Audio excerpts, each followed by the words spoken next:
Hello, my name is Burke Hedges, author of the best-selling book, The Parable of the Pipeline. I open my book with a story about Pablo and Bruno, who take two very different paths in their quest for financial independence. What you're about to see is the delightful animated story of their adventure. So, sit back, relax, and enjoy the life-changing lessons in The Parable of the Pipeline.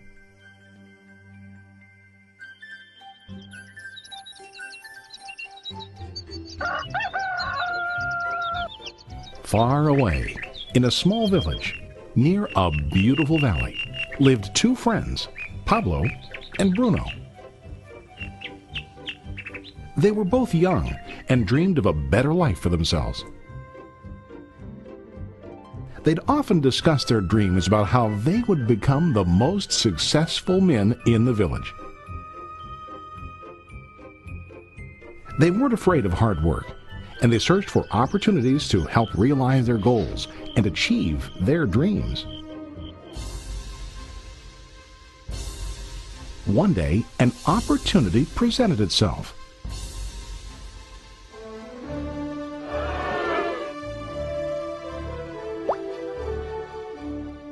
The mayor of the village decided to hire two people to bring water from a spring up on the mountain, across the valley, back down to the village. They were to be paid based on the amount of water delivered to the village. Bruno and Pablo enthusiastically got to work.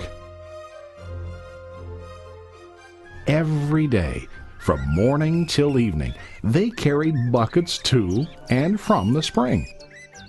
They worked hard, carrying water to the village. In the evening, they'd return home with their day's wages.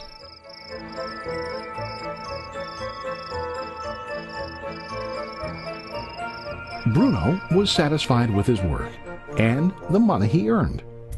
He was sure that with this work he could achieve his dreams. Bruno thought that to increase his wages he could use bigger buckets to bring more water each trip.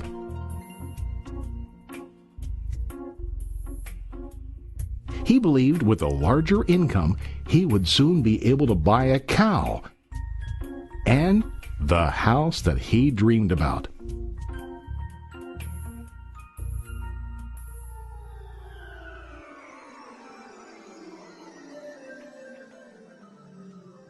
Now Pablo was not satisfied.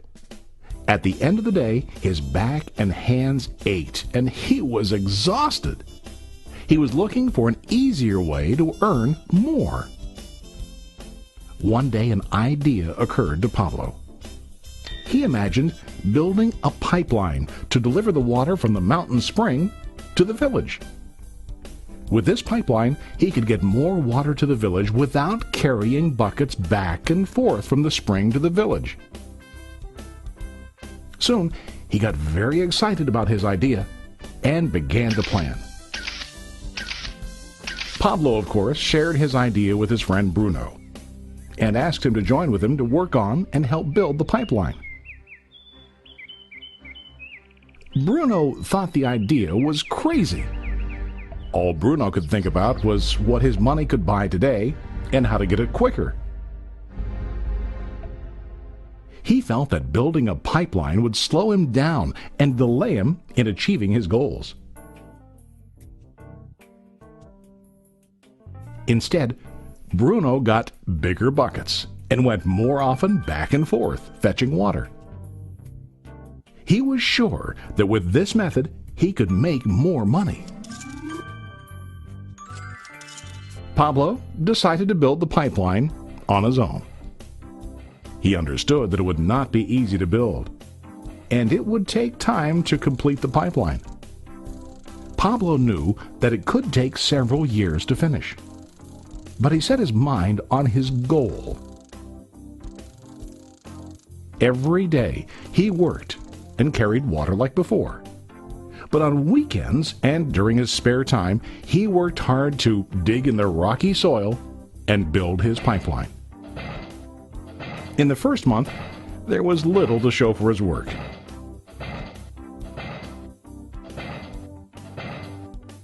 Bruno and the villagers laughed and teased him. They called him Pablo the Pipeline Man. During this time, Bruno's income doubled. He already bought a cow and a bigger house. His lifestyle changed. He now spent time after work in the bar, enjoying his hard-earned wages from delivering water.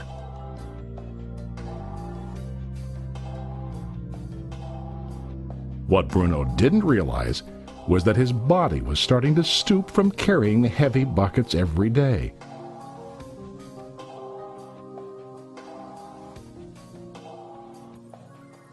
His face looked worn and his body tired. Soon, he began to carry less and less water due to the wear and tear on his body.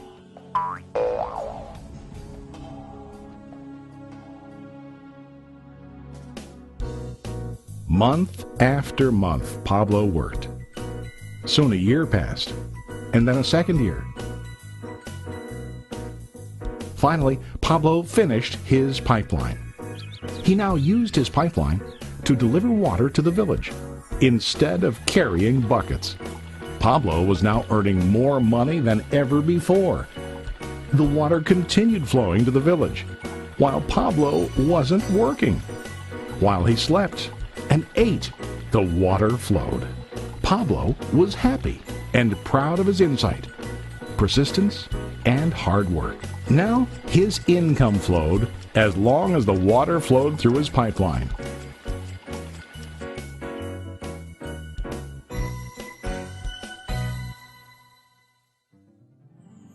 The story of Bruno and Pablo is a reflection of life. Their jobs symbolize what most people do to earn money. Bruno gets his money using buckets. He goes back and forth, carrying his buckets from the spring to the village in exchange for money. To increase his income, he either has to go more frequently to the spring or to use larger buckets. It's common in real life to increase our income by working harder. For example, working overtime or getting a second job. We also increase the size of our buckets by accepting a higher paying position, which often includes spending more time on the job. Most of us exchange time for money like Bruno. We know that every person has only 24 hours in the day and that it's not possible to use all our time to work.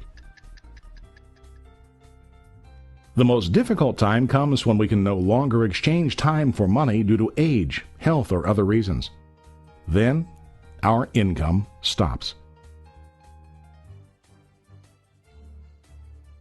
Now let's review what Pablo did. Very wisely, Pablo did not exchange all of his time for a limited income, but he used some of his time to build a pipeline. He knew that the pipeline would bring ongoing income as long as the water flowed. An ongoing income that multiplied the time he worked each day. Pablo knew that someday, maybe because of age or health, he would no longer be able to exchange his available time for money. Pablo knew that if he could make his idea of a pipeline work, then he only has to do the hard work of building the pipeline. After the pipeline was completed, Pablo was able to monitor and maintain the flow of water to ensure that his income will continue. Pablo has shown us that to earn an income, we don't always have to directly exchange time for money. There really are better ways. How about you? Are you still like Bruno, who directly exchanges time for money? Or do you want to be like Pablo, building and maintaining a pipeline for ongoing income? If you are interested in the idea of building your own pipeline, contact the person who lent you this presentation. You can start building your pipeline today.